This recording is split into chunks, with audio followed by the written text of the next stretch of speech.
इसने। सो मुझको इसको ग्रास, जो सम्यक स्वरूप को जान लेता है वही मेरे को खा सकता है, वही मेरे को ग्रास करता है। हे विष्णु, इसी पर एक कथा सुनो। अब ना बाकी, अब आगे कथा थी एक समय भरत राजा, जिसके नाम से पढ़ा था हमने, अच्छा जल्दी जल्दी पढ़ देती हूँ, थोड़ा सा पढ़ा था, इधर निशान लगा हुआ है। एक समय भरत राजा, जिसके नाम से यह भरत खंड नाम पड़ा, सो राज्य छोड़कर वन को गए। वहाँ देखा कितने कुतपस्वी शरीर इंद्रियों को कष्ट देना रूप तप में आरूढ़ हैं, कितने को ध्यान में लगे हैं। एक और संत देखा जो आत्म विचार में बैठा हुआ है और शिष्यों को उपदेश करता है कि ना तू, ना मैं, ना यह जगत, एक चैतन्य आत्मा ही है। राजा ने निकट जाकर हाथ जोड़कर कहा कि हे विद्वान, मुझको भी आत्म उपदेश करो। इस असार संसार से मुझको वैराग्य हुआ है, तुम्हारी शरण आया हूँ। संत ने कहा, ज्ञान उपदेश यही है कि हूँ मैं अहंकार को त्याग, है ना, अर्थात ना मैं हूँ ना ये जगत है, एक चैतन्य विष्णु ही है, ऐसा जान। राजा ने विचारा, जो संत कहते हैं सो सत्य है, पर जब सर्व विष्णु व्यापक चैतन्य है तो मैं कौन हूँ, अथवा मैं विष्णु ही हूँ। उन्होंने कहा ना विष्णु को विचार। पुनः विचारा कि विष्णु को मैंने जाना है, मैं जानने वाला कौन हूँ। पुनः राजा ने संत को कहा, हे विद्वान पुरुष, विष्णु शिव को जानने वाला मैं कौन हूँ। संत ने कहा, तू ब्रह्म है। यह वचन सुनकर विचारा कि जैसे मैंने विष्णु को जाना तैसे ही मैंने ब्रह्म को भी जाना, पर आपको तो नहीं जाना, मैं कौन हूँ। संत ने कहा, हे भरत, तत्त्वम असि पद, अर्थात जीव ईश्वर ब्रह्म तुझ चैतन्य आत्मा से ही सिद्ध होते हैं। जो तू चैतन्य आत्मा ना होवे तो इनको कौन जाने। परंतु तुझ चैतन्य आत्मा का कोई सिद्ध करने वाला नहीं, तू स्वयं प्रकाश स्वरूप है, क्योंकि तुझ चैतन्य आत्मा सर्व के दृष्टा का और कोई दृष्टा नहीं है, इसी से तू स्वयं प्रकाश है। यही रखा था हमने। हे भरत, जो कुछ जीव ईश्वर ब्रह्म जगत तत्कारण अज्ञान मन वाणी का कथन चिंतन है, तिस से तू चैतन्य आत्मा अलग ही निकलेगा। है ना, क्या कह रहे हैं भी, जो जीव जिन चीज़ों को जानता है ना, जितना भी है, चाहे वो जड़ है चाहे चेतन है ना, संसार का है या अपने आत्मज्ञान वाला भी है, कहते इससे जो अलग है वही तू है। इससे तू मन वाणी का अगोचर है, मन वाणी से नहीं जाना जाता। जीव ईश्वर ब्रह्म सब शेष हैं, तू चैतन्य मात्र निर्विशेष है ना। उन सबको क्या बोला, शेष, है ना। शेष मतलब अभी है ना। निर्विशेष क्या हुआ, जो ना विशेष में आता है ना निर्विशेष में, किसी में नहीं आता। जो जैसे घटाकाश मठाकाश महाकाश निर्विशेष निरुपाधिक आकाश मात्र से ही सब शेष सिद्ध होते हैं। उपाधि के अंदर है ना, वो सब घटाकाश कह दो, महाकाश कह दो, है ना, मठाकाश कह दो। सिद्ध किससे हो रही हैं, आकाश से, क्योंकि सा विशेष नाम घट उपाधि वाला है, इससे तू विज्ञान को प्राप्त हुआ है। सा विशेष नाम घट उपाधि वाला है ना, उपाधि के साथ लगा ना, जैसे घटाकाश कहा, मठाकाश कहा, है ना, सा उपाधि हो गई है, उपाधि के साथ हो गया। पर विज्ञान अब वो देखो, उन्होंने कहा ना तू ये है, उनका क्वेश्चन फिर भी ये था कि मैं कौन हूँ। शिव बोला, कहते बोला अब तो मैं बच्चे पिया, हाँ विष्णु आख्या बोला भी बच्चे पिया, ब्रह्म आख्या बोला भी मैं बच्चे पिया, तो मैं कौन ना। फिर तभी का इससे तू विज्ञान, विज्ञान मतलब प्रैक्टिकल, इससे तू विज्ञान को प्राप्त हुआ है। चुप हो, अब उसको कह रहे हैं अभी वहाँ चुप है, बोल है ही कहना, निकलेगा, बोल तो निकल नहीं सकता ना वहाँ पर, है ना। वो जितने भी सा घट वाला क्या मतलब हुआ कि शरीर के साथ हुआ, उपाधि के साथ हो गया। भरत ने कहा तुश्रीम अतुश्रीम आदि सर्व व्यवहार मन वाणी शरीर आदि संघात का है ना, मौन होना या ना होना, मन से ही हो रहा है ये सारा, मुझ चैतन्य का तो नहीं। संत ने कहा तुश्रीम नाम निर्विकल्प का है, सो तू चैतन्य आत्मा से स्वतः सिद्ध ही निर्विकल्प है। तुश्रीम नाम निर्विकल्प का है, जिसके अंदर कोई कल्पना ही नहीं कर सकते हम। अब कहते हैं सो तू चैतन्य आत्मा स्वतः सिद्ध निर्विकल्प है, क्योंकि मन आदिकों की निर्विकल्पता और साविकल्पता का साक्षी दृष्टा है। अब जो भी आता है मन के अंदर, है ना, जो वही है ना, सारा कुछ मन से जाना जा रहा है ना, निर्विकल्प है, साविकल्प है, तो दृष्टा है, तो साक्षी है इन सब का। हम कहते हैं ना अज मेरे मन विच ये आंदा पे, तो मैं जानती पई है ना, तई तो मैं आख्या मेरे मन विच ये आंदा पे। इससे अपने आत्मा को स्वाभाविक निर्विकल्प जानना, इसी का नाम तुश्रीम है। अब तुश्रीम का क्या हुआ? दृढ़ निश्चय, आधार पे बैठ गए, दृढ़ निश्चय कर लिया कि मैं वही साक्षी हूँ, दृढ़ता आ गई, वहाँ कुछ बोलना नहीं हो, बोल है ही नहीं। फिर अब मैं पत्नी हूँ, मैं बोलती हूँ नहीं, है नहीं ना, बोल ही नहीं है, वहाँ दृढ़ निश्चय है। ऐसी अपने स्वरूप का दृढ़ निश्चय, ला तो चौपाप पे ही है, ला तो कोई प्रश्न ही कहनी हूँ टेमुला। भरत यह संत का वाक्य सुनकर स्वरूप में लीन हुए। शिव ने कहा हे विष्णु, काल पाकर धर्मराज ने दूत को भेजा, भरत को ले आओ। धर्मराज की आज्ञा से जाकर दूत ने देखा तो भरत नाम मात्र भी नहीं,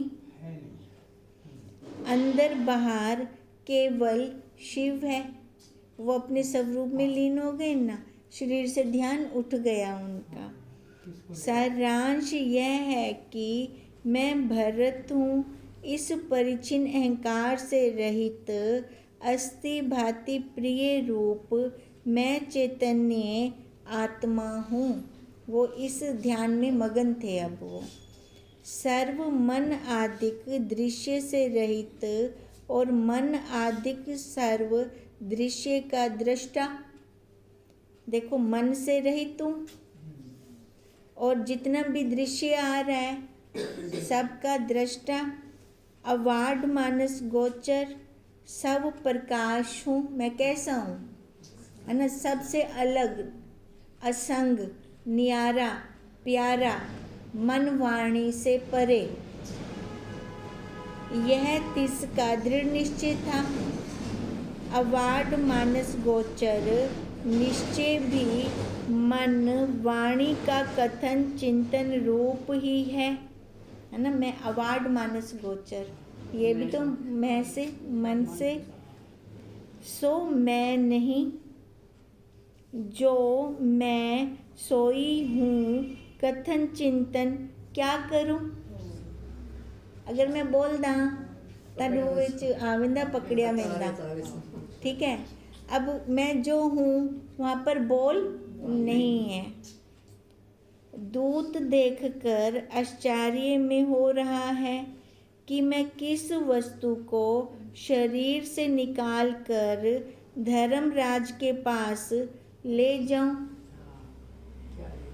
पुनः धर्मराज के निकट गया और कहा, हे धर्मराज, तू सब संतों को मार जो लोगों को हमारे हाथ से आत्म उपदेश करके छुड़ा देते हैं, है ना। अब क्या कह रहा है दूत, उन संतों को ही मार, है ना। वो मैं के को गिनते आवां, ਉਹ ਤਾਂ शरीर ਵਿੱਚ ਹੋਵੇ ਤਾਂ मैं उनको गिना।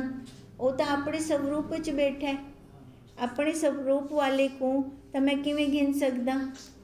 तो इसलिए क्या कह रही हैं, सबसे पहले तू संतों को मार जो लोगों को हमारे हाथ से आत्म उपदेश देकर छुड़ा देते हैं, क्योंकि तेरी आज्ञा से जब हम भरत के निकट गए उसके देह अभिमान को सर्वरूप कर खोजा पर ना पाया।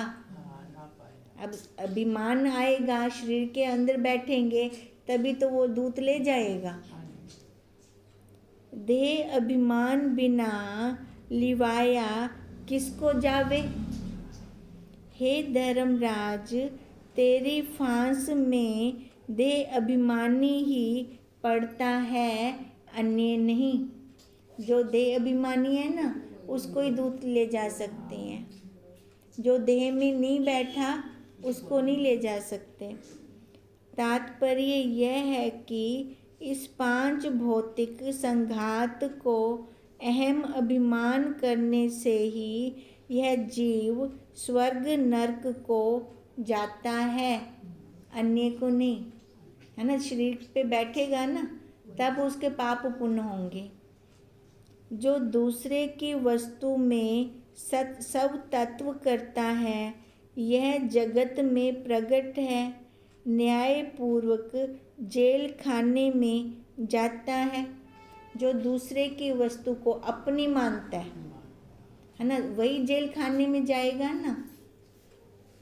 हे विष्णु, मैं विचारता हुआ भरत के पास गया, सूक्ष्म दृष्टि से देखा तो यही कथन चिंतन करता था, सर्व में चैतन्य ही हूँ और सर्व से अतीत भी हूँ। पर यह भी कथन चिंतन मन वाणी का मैं चैतन्य इनसे अतीत हूँ, है ना। कथन चिंतन मन वाणी का, पुनः इस अतीत पन्ने से भी अतीत हूँ, इससे भी अतीत हूँ, है ना। जो ये मन से बोल रहा हूँ ना, वहाँ पर मन से बोलना भी नहीं है। मैंने कहा, हे भरत, तू धन्य है जो स्वरूप से जुड़ा है। भरत ने कहा, जुड़ना न जुड़ना मुझ चैतन्य में नहीं, यह माया मात्र दृश्य में है। मैंने कहा, जब सर्व तू ही चैतन्य है तो दृश्य अदृश्य जुड़ना अजुड़ना आदि भी तू ही है। भरत तुश्रीम हुआ, वहाँ पे वो कुछ ना बोला। तुश्रीम नाम निर्विकल्प अवस्था में प्राप्त होने का है ना। तुश्रीम मौन चुप, ये कौन सी अवस्था में आ गए, निर्विकल्प, जहाँ पे कोई फुन्ना नहीं उठता फिर हमारा। पुनः मैंने 2-3 बार प्रश्न किया कि हे भरत, तू कौन है उत्तर कुछ न दिया। अब क्या क्या हो बोले, है ना। अब बोलेंगे तो फिर आ जाएंगे देह में, उसमें तो कुछ है नहीं। क्योंकि तिस काल में परिचिन भरत भाव नहीं था। और भरत तो प्रश्न पूछदे पे ना, और भरत तो है ही कहना उन काल विच, आंसर क्या देवे। किंचित काल पीछे बोला, बड़ा आश्चर्य है कि आप शिव, और पूछता है तू कौन है। कुछ काल के बाद बोला भरत, है ना, बड़ा आश्चर्य है। अब कुछ काल के बाद मतलब जब शरीर में आया, है ना, तब भरत ने के शब्द हुए ये, बड़ा आश्चर्य है आप शिव, और पूछता है तू कौन है। हे शिव, भरत को ज्ञान रूपी काल ने खाया, और काल को मैं चैतन्य स्वयं रूप ने खाया। देखो, भरत को ज्ञान रूपी काल ने खाया, ज्ञान से भरत खत्म हुआ, ठीक है। अब उसके बाद भरत को ज्ञान रूपी काल ने खाया, और काल को मैं चैतन्य ने खाया, साक्षी भाव से, है ना, काल भी खत्म हो गया। मैं चैतन्य स्वयं स्वरूप ने खाया, क्योंकि भरत नाम अज्ञान का है, और अज्ञान को ज्ञान नाश करता है। सो ज्ञान मुझ चैतन्य अधिष्ठान में लीन हो जाता है। अज्ञान को ज्ञान नाश करता है, और वो ज्ञान कहाँ लीन हो गया, मुझ में, मुझ साक्षी चैतन्य में। जैसे रज्जु के अज्ञान को रज्जु का ज्ञान नाश करता है, और वृत्ति रूप ज्ञान भी माया का कार्य होने से कल्पित रज्जु सर्पवत है। वृत्ति रूप ज्ञान, पहले तो अज्ञान को ज्ञान ने खत्म किया, फिर ज्ञान भी वृत्ति में है ना, वृत्ति में होने के कारण फिर इसको उस साक्षी ने खा लिया, उसने खत्म कर दिया। इससे सो ज्ञान भी ज्ञान स्वरूप चैतन्य अधिष्ठान रूप है। मैंने कहा, हे भरत, मैं तेरे पास आया हूँ, कुछ आत्म निरूपण कह। शिव जी कह रहे हैं भरत को। भरत ने कहा, निकट दूर मुझ चैतन्य में है नहीं, अवाच्य पद को क्या कहूँ, और मुझसे भिन्न कौन है जो कहूँ स्वयं स्वरूप हूँ। कुछ अलग होवे तो मैं आखा, है ना, अगर मैं खुद ही वही रूप हूँ तो हम क्या कहेंगे फिर। शिव ने कहा, हे विष्णु, जिस किस योनि में स्थित हुआ यह बुद्धि आदिकों का साक्षी चैतन्य आत्मा निर्विकार निर्विकल्प बंध मोक्ष आदि संसार धर्मों से रहित ही स्थित है। हे विष्णु, शिव जी क्या कह रहे हैं, जिस किस योनि में स्थित हुआ।